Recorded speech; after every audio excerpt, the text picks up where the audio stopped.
I'm now on the Formula Jedi stand with John Corbyn. Good morning, John, and welcome to Race Retro 2018.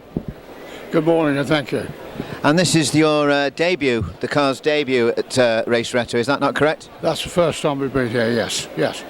So can you tell me briefly how it all got started? The car was originally designed as a small hill climb car quite a number of years ago, in 1984. A friend of mine, Roger Grigg, and myself were pen to paper, and we built what we hoped would be a cheap hill climb car, single seater that anybody could run, and that's how it started. We developed from there, eventually finished up on circuits.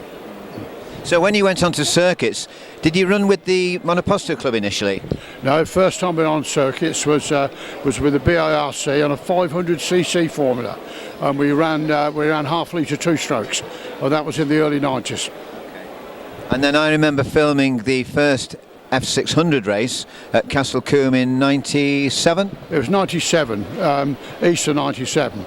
The idea was to take the engine out the current Formula 2 sidecar, four-stroke, and put it into one of these, which had a similar weight to a sidecar with a passenger in it, and using a CBR 600 Honda. And that's how it started on that. So did you ever think it'd get as popular as it is? Not really, no, but you just keep working at it and enjoying it, and it just evolved, really. People wanted bigger engines, so we moved up from 600 four-strokes to 750s and 1 litre ones. So when did you last race then? 10 years ago. Monoposto, I think, was the last time I raced, probably. But you were pretty quick, if I remember. Oh, I enjoyed it, yeah. So you now have what, your own championship? Yes, we've had the Formula Jedi, now rebadged as Formula 1000, has run now for best part, I should imagine, 15 years. So it's had quite a run. So how many cars do you normally get turning out now? 15 to 16 on average. Before the recession in the 2008, we did actually creep up to 30-car grids, but like everybody else, people ran out of money, so it slowed down. But it's been consistent that for some while.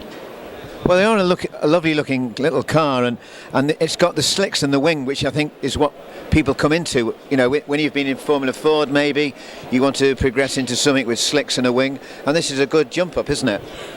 Yes, that was one of the things we had in mind at the time, was that we had to move away from road tyres, if you like, and put aero package on it, and it does make a lot of difference.